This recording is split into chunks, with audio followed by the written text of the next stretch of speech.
Professor Prof Fazekas and colleagues from the Centenary Institute in Sydney will use funding from their successful $1 million grant application to set up the Ramaciotti Centre for Human Systems Biology.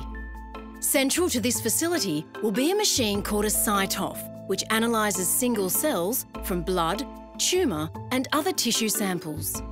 This will be the first machine of its type in Australia. It will allow us to gather more information more quickly. We think it'll be world-leading. Current technology allows around 15 cell characteristics to be analysed. The CyTOF machine will allow 100 to be analysed simultaneously. So you can imagine if we're analysing 1,000 cells every second, 100 things about every cell, the amount of information we have is enormous. This data will be used alongside information about the human genome, with the aim of improving diagnosis and treatment of common diseases.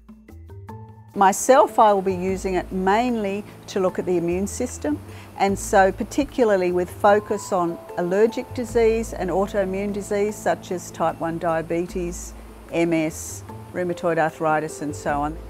We have a group of collaborators who've already planned research. For example, in melanoma, we have a researcher looking at signalling pathways to understand how particular melanomas respond to drugs. We have researchers looking at breast cancer to understand how the cancer cells interact with the surrounding body tissue.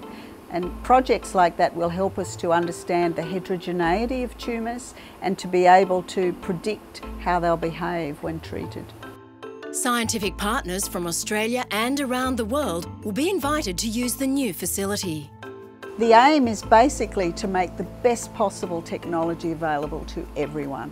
So anyone who wants to use it can come and use it. This collaboration is absolutely critical to ongoing science in this modern age. Collaboration is where it's completely at. I don't know of any scientific endeavour that doesn't rely on wide collaboration. There are very few, if you like, one-man shows these days.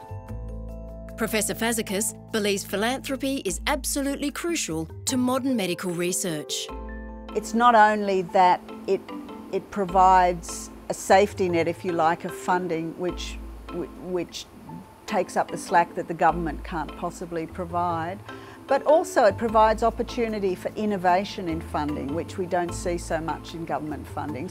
We could not have bought this instrument without the grant from Ramaciotti. You can see from the history of the facilities that the Ramaciotti has supported that they've made major contributions to medical research in Australia, particularly in New South Wales. And we're hoping that this one will be another jewel in that crown of Ramaciotti supported institutions.